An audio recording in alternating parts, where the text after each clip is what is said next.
bagi wanita yang uzur syar'i, yakni haid, maka tak wajib dia tawaf wada. Kenapa? Kerana diharamkan ke atasnya masuk dalam Masjidil Haram dalam keadaan dia dalam keadaan haid, dan dia dibenarkan pergi dekat Masjidil Haram tu, tengok Kaabah, mana-mana pintu dia boleh nampak Kaabah, kemudian berdoa wada di situ. Tak berdosa, tak dikenakan dam kerana dia adalah uzur syar'i. Bagi wanita yang uzur syar'i, ni berkait dengan hukum. Jangan sekali-kali balik ke tanah air tanpa wada. Jangan sekali-kali balik ke tanah air dalam keadaan tak sah tawaf wada. Sebab apa? Dia kritikal. Kenapa saya kata kritikal? Sebab orang pandang ringan. Tawaf haji, tawaf umrah, tawaf kudum tak perlu niat. Semua orang faham. Kenapa? Kerana niat telah terangkat ketika kita niat haji ataupun kita niat umrah. Tetapi tawaf sunat ataupun tawaf wada wajib kena niat. Sebab baru ni tuan-tuan, ada jemaah pergi terus dalam satu pusingan tanya niat tak lagi. Kena niat ke? Jadi nak beritahu awal-awal ni tuan-tuan, nanti tuan-tuan nak pergi ke Masjidil Haram sampai dekat rukun yang syawak tu kan, aku nak tawaf Baitillah 7 pusingan tawaf wada kerana Allah Ta'ala.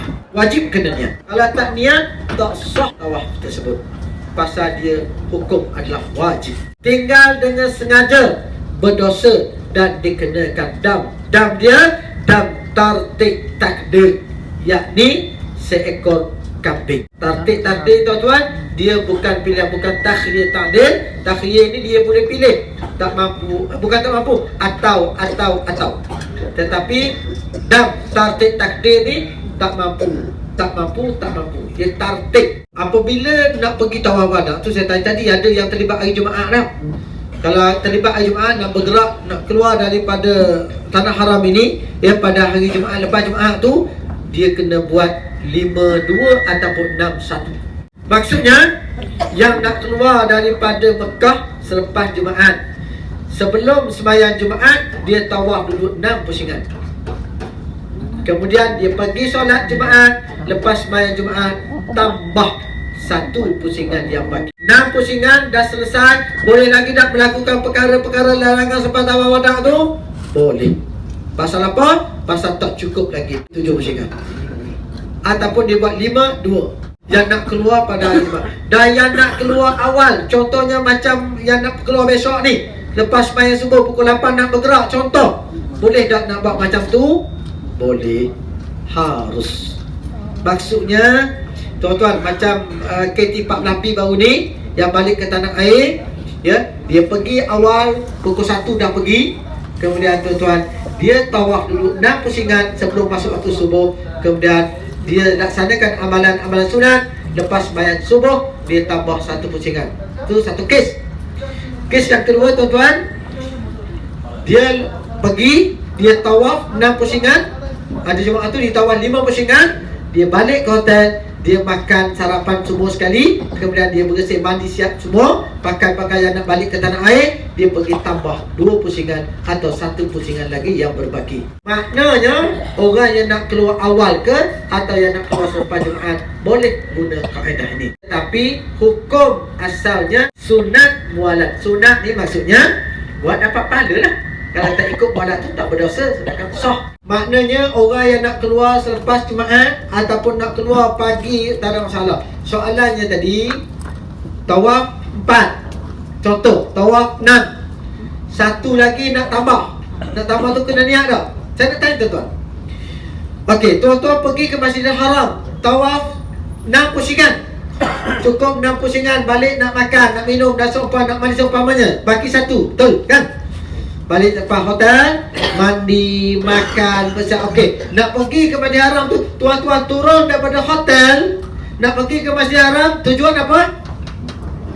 Tujuan nak makan nasi. Maknanya tuan-tuan, yang dalam ni, siapa yang tahu, kita dah berniat dah turun daripada hotel, pergi ke Masjidil Haram, confirm nak tambah 1 pusingan tawaf yang baki. Jadi tak lagi? Tak jadi lagi, pasal baru niat. jadinya selepas kita buat.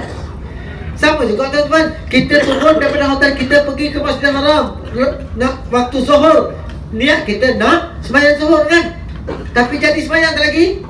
Syafi'i mestilah niat serta perbuatan. Jadi tuan-tuan tak pelik lah. Maksudnya tuan-tuan tawaf 2 pusingan, balik ada 5 lagi kan.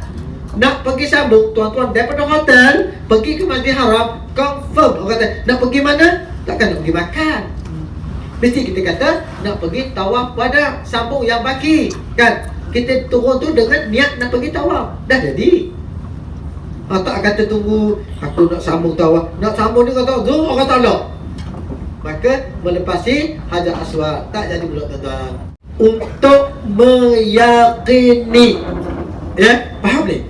Untuk meyakini sepenuhnya, tak ada ragu-ragu tawaf kita. Saya yakin dan percaya tuan-tuan, puan-puan, ya rahman sekalian, ramai saya perhatikan, bukan setakat ramai, mungkin 100% kot pergi tawaf bawa slipper masing-masing. Sama ada letak dalam beg ataupun galah, orang Terengganu kata galah tak belakang. Jadi tuan-tuan, saya minta, saya nak tuan-tuan nanti pergi tawaf wada, saya yakin saya pun bawa. Ya, saya pun bawa. Sebab sekarang tuan-tuan tak boleh tinggal dah, sebabnya dia cerita lain. Dulu tuan-tuan kita tinggal tu, kita lepas sa'i, kita lalu ke situ tuan-tuan. Jadi sekarang dah.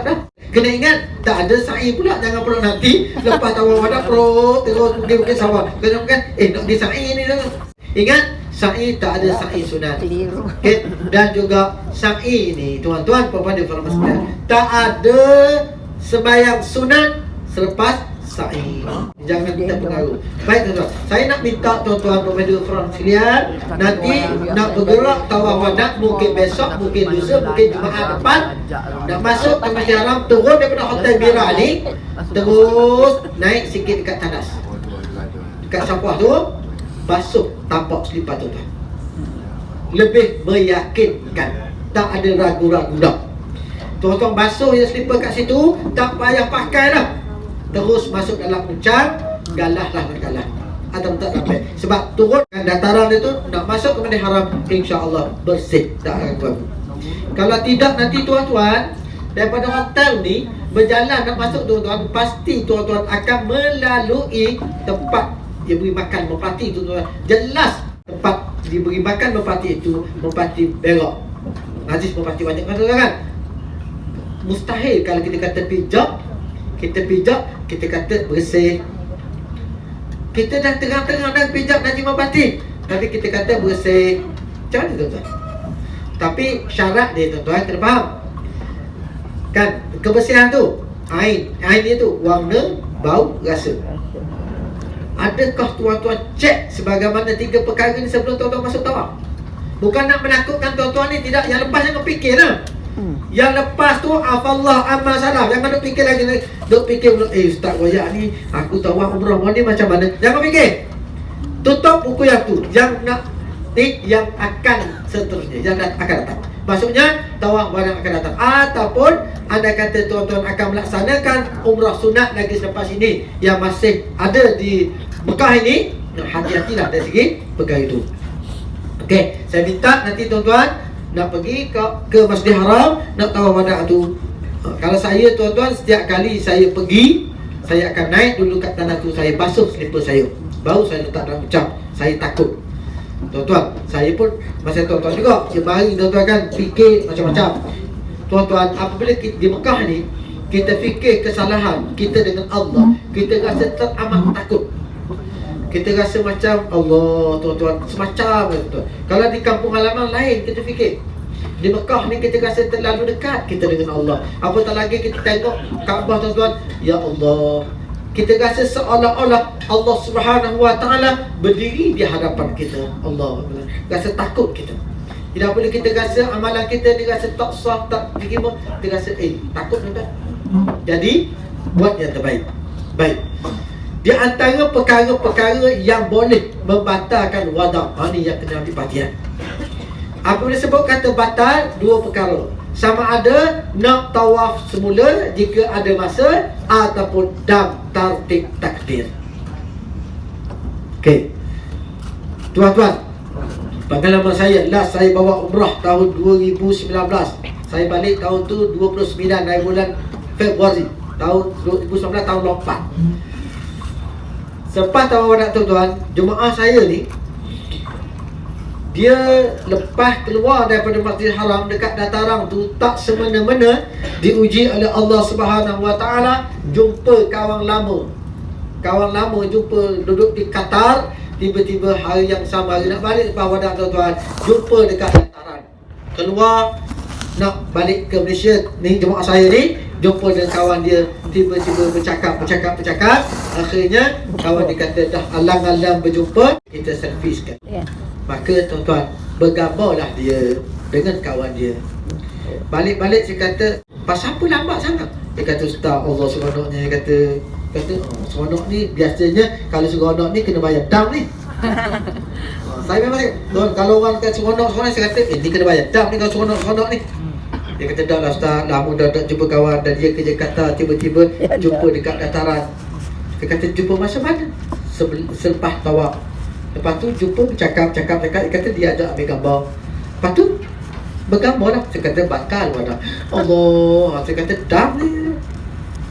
Ingat, selepas tawaf wada tidak dibenarkan sama sekali bergambar, ambil gambar, minta tolong orang ambil gambar orang dalam perjalanan daripada Masjidil Haram sehinggalah sampai ke hotel. Pengalaman lepas banyak sangat tuan-tuan. Masuk dalam Facebook, Ustaz, Alhamdulillah, berselfie dengan Kaabah. Ya, selamat tinggal Baitullah. Bergambar selepas wada batal. Jadi tuan-tuan, saya nak minta, kalau nak bergambar besok nak wadah ni, nak bergambar, habiskan filem hari ini. Jangan tunggu besok. Saya minta tuan-tuan, seboleh-bolehnya nak wadah besok, yang nak bergerak ke Madinah ni, nak wadah besok, jangan bawa telefon. Pasal apa tuan-tuan? Saya bimbang. Kok nanti kan bawa telefon selepas tawaf wada, tiba-tibanya gatal tangan, duk pegang tu mak keluar telefon. Tiba-tiba selepas bergambar, lepas sampai gambar baru ingat, aku dah tawaf wada ni. Tuan-tuan, sama ada tuan-tuan nak tawaf semula ataupun bayar dam kami. Andai kata masa tak sempat, tuan-tuan, tak dibenarkan tawaf wada dah, kena balik. Maka tuan-tuan, puan-puan kena bayar dam tartib takdir kambing seekor. Okey, tuan-tuan, ni bergambar tu tuan. Baik, seterusnya tuan-tuan, tak boleh membeli apa-apa walaupun dengan nilai 1 rial. Okey, tak boleh membeli apa-apa walaupun dengan nilai 1 rial kecuali keperluan perjalanan.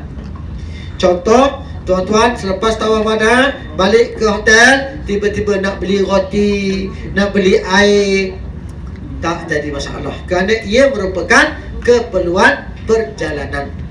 Tetapi tuan-tuan, kalau tuan-tuan keluar daripada Masjidil Haram, ya, beli makanan mempati, beri makan mempati, maka batal wada tuan-tuan. Ini tuan-tuan, jangan cari penyakit sangat. Ingat tuan-tuan, selepas tawaf wada, tuan-tuan tak boleh lagi membeli kecuali keperluan perjalanan. Contoh tuan-tuan, ya, pernah berlaku tahun tu, cuacanya panas, ni pun panas juga ni, suhunya tinggi tuan-tuan kan. Keluar daripada Masjidil Haram, nak pergi ambil slipper tak ada. Ni awal-awal ni. Tadi tawaf wada selesai dah doa, ya Allah ampun dosa. Tiba-tiba menantang sungguh, sampai dia ambil depan aku. Orang Terengganu. Tuan, jangan. Anda kata tuan-tuan, tapi saya yakin dan percaya tak berlaku dah perkara tersebut. Kerana slipper kita letak bersama kita bawa bersama kita. Sama ada kita letak di belakang kita, ataupun kita letak dalam beg kita, ataupun kita bawa kat tangan. Tak timbul isu slipper hilang. Anda kata keluar dari Masjidil Haram, ya, keluar dari masjid tu, slipper tak ada. Takkanlah kita nak naik kapal terbang, takkan naik pergi ke Madinah dengan tak alas kaki kan?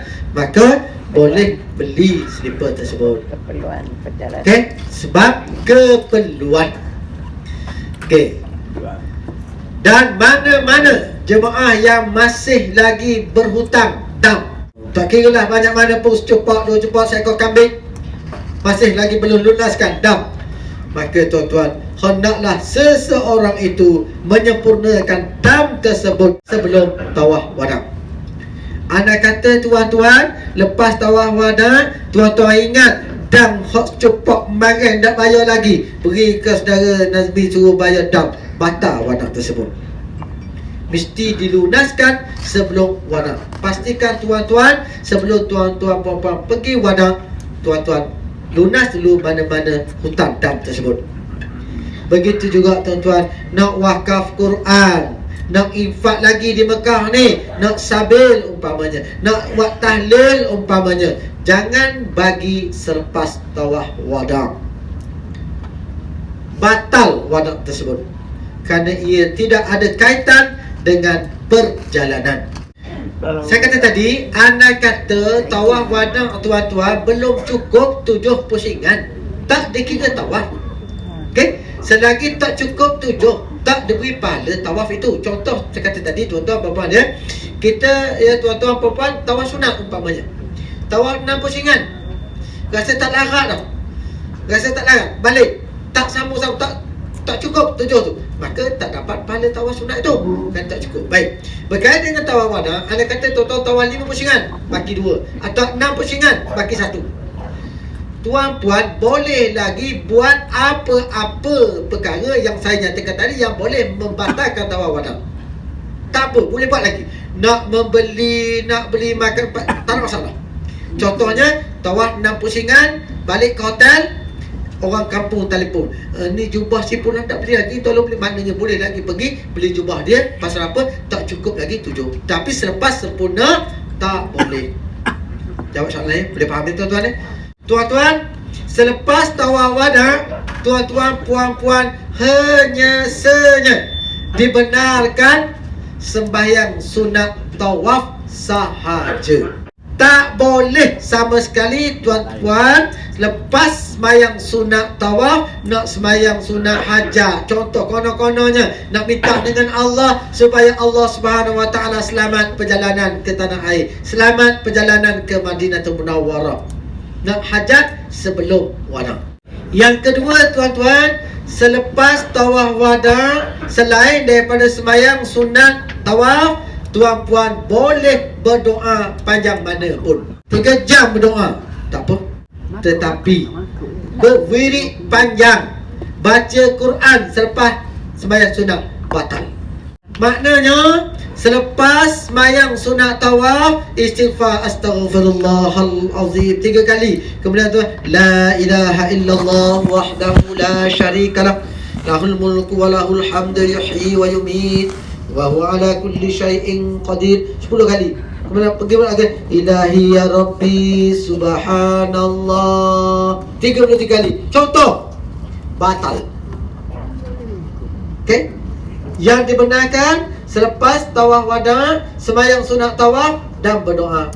Doa panjang, tak apa. Ni tuan-tuan 3 jam doa. Okey, tak ada masalah. Tetapi baca Quran pun tak boleh. Contoh, ada tak di kalangan yang merah ni hafiz-hafizat? Ada tak? Tak apalah kalau ada, tak apa tuan-tuan. Contoh, yang hafiz-hafizat ni biasanya penghafaz Al-Quran ni, dia baca Quran dia tak tengok pun. Orang tak hafal Quran ni kena tengok. Tu pun tengok pun, baca semuka, tengok Quran duduk bawah tangan duduk macam ni. Lepas sembahyang sunat tawaf, dia selepas doa, dia nak tunggu mak dia, nak tunggu isteri dia, contohlah apa, nak tunggu waris dia atau kawan dia, sambil tunggu dia baca, dia hafal Quran tu, batal.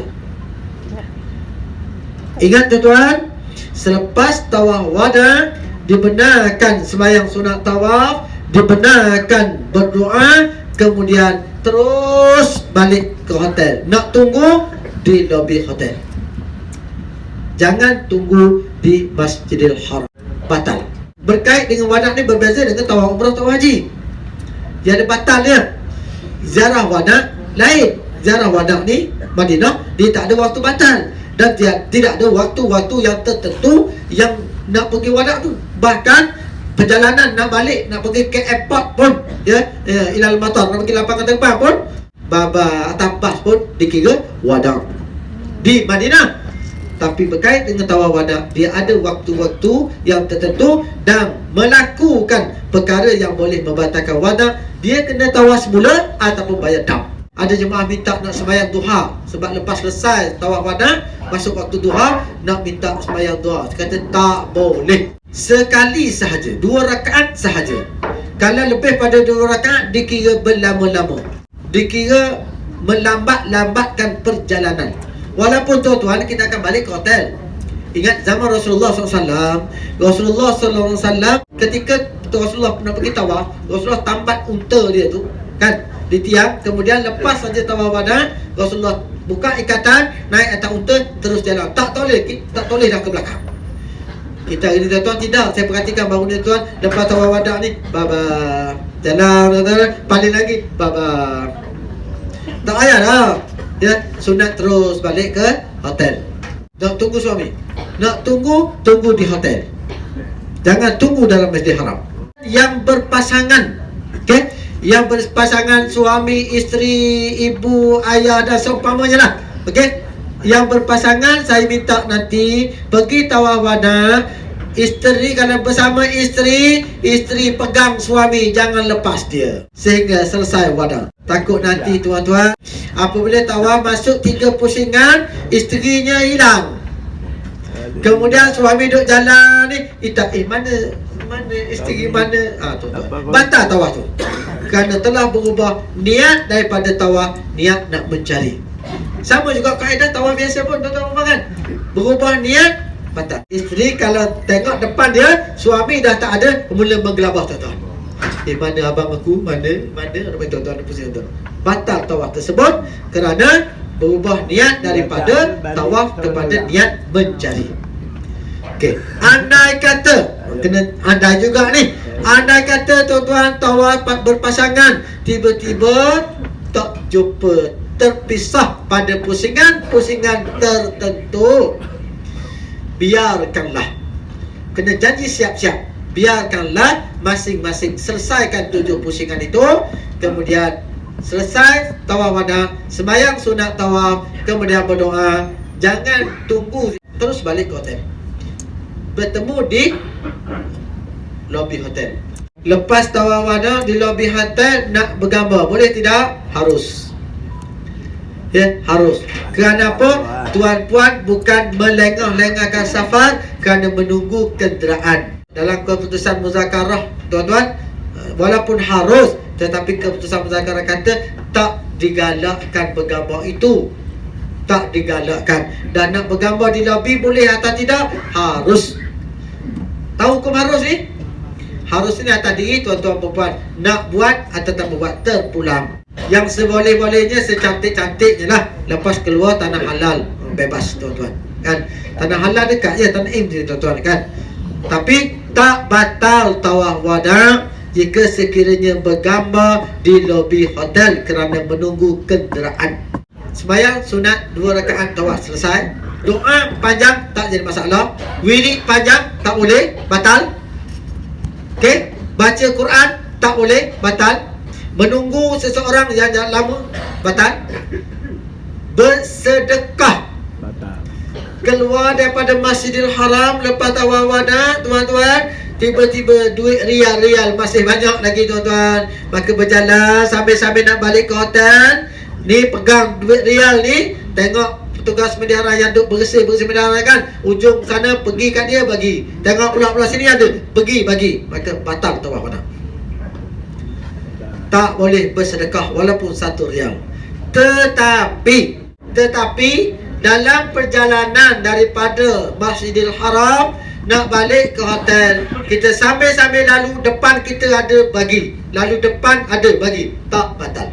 Sebab kita bukan mencari, sengaja di perjalanan, terserempak di perjalanan. Okey, faham tu? Masuk bebas kan? Kalau tuan-tuan pergi tuju kat dia, kanan kiri mencari, batal.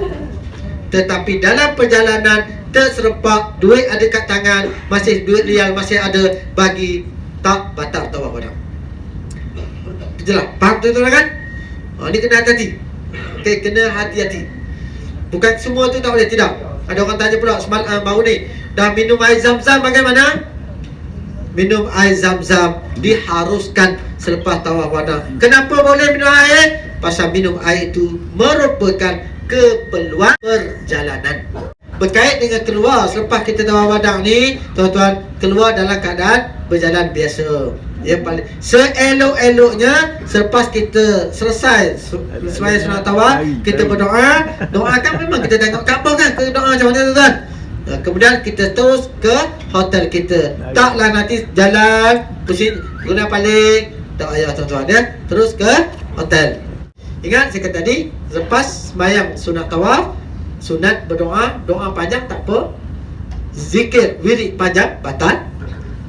Dan tak boleh sembahyang sunat selain daripada sembahyang sunat tawaf. Maksudnya lepas sembahyang sunat tawaf tu tak boleh dah nak duha, tak boleh dah nak sembahyang sunat hajat, nak taubat, tak boleh. Okey, jelas tuan-tuan kan? Okey, kita balik ke hotel, tuan-tuan, kita tunggu kenderaan bukan niat kita, bukan tujuan kita, bukan sengaja kita untuk melambat-lambatkan perjalanan. Itu bukan kita, tuan-tuan. Zaman Rasulullah betul lah naik unta terus berjalan. Tempoh menunggu tu bukan sengaja kita nak lambat-lambat tu, bah lambat lagi tuan-tuan kan.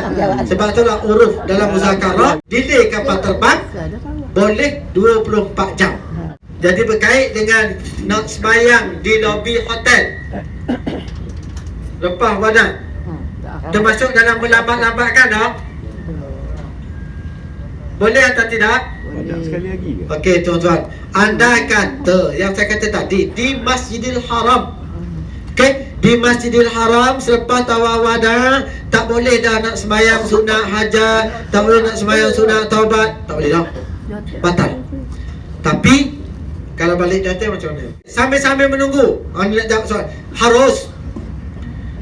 Kenapa dia kata harus tak kata sunat? Pasal kita termasuk dalam golongan orang yang menunggu nak keluar daripada kota suci Mekah. Sebab kata harus ni, buat tak apa, tak buat pun tak apa. Okey, tuan jawab soalan tu. Maknanya kalau saya tak buat dah, nak buat nanti sampai di tanah halal. Okey, berkait dengan isap rokok ni, isap rokok ni sensitif tuan ni. Tapi hukum asal rokok ni makruh. Jadi sebab kata makruh tuan-tuan, bolehlah lepas pada tawaf wada sambil-sambil tunggu bah mari nak berokok bawah tu, jangan berokok dalam hotel, mengganggu orang lain. Sebab saya bercakap tuan-tuan, sebab saya tak berokok, nanti orang kata ustaz apa dia dah berokok. Okey, maknanya nak berokok hukumnya tetap makruh. Isap rokok tu saya tak kata haram ya. Setengah-setengah mufti kata haram, tapi memang Datuk Arusani Zakaria dia Saudul Samaha tu dia tetap kata haram pasal dia kata mudarat kesihatan. Asal yang makruh tapi boleh memudaratkan kesihatan, maka hukumnya adalah haram. Kalau tak mudarat, okey, tetap kekal hukum tu makruh. Jadi jawapannya, kalau dah lepas tawaf wada tu, lepas tawaf wada nak isap rokok, okey, makruh juga hukum dia. Okey tuan-tuan, jelas ya? Baik. Seterusnya, saya takut datang lagi, jangan jadi bagi lagi. Seterusnya tuan, ini baru masuk. Tuan-tuan balik daripada hotel, daripada Masjid Haram, lepas tawaf wada, balik masuk bilik boleh. Ingat pengalaman saya lepas-lepas tuan-tuan, kita biasanya duduk dalam bilik berempat, berlima, mungkin ada berempat, ada berlima. Seorang masuk bilik air untuk qada hajat. Yang bakinya ni duk talembek tu, untuk tilam tu, duk senggen tuan-tuan, lena batal. Tidur dengan sengaja. Kalau tertidur di lobi, tak batal. Sebab tu nak selamat tuan-tuan, tunggu di lobi. Kalau rasa nak tidur, tidur di lobi. Jangan tidur di lobi. Ni berlaku tuan-tuan. Ingat, ni kena hati-hati. Boleh tak ada masalah nak naik ke bilik, menunggu dalam bilik tak ada masalah. Tunggu kita panggil atau petugas panggil. Okey, dah sampai, sila turun, tak ada masalah. Cuma dikhawatiri dan dibimbangi kok-koknya lena dalam bilik tu. Tuan-tuan, perkara yang dibenarkan tidur dalam bilik tu berkait dengan tunggu sehingga 24 jam, tunggu flight delay. Perkara yang last saya nak sentuh tadi tuan-tuan, selepas tawaf wada, ya tuan-tuan balik ke hotel, ya tunggu. Kalau tidur dalam hotel, tidur dalam hotel tuan ya, tidur tu, tidur dengan sengaja, batal.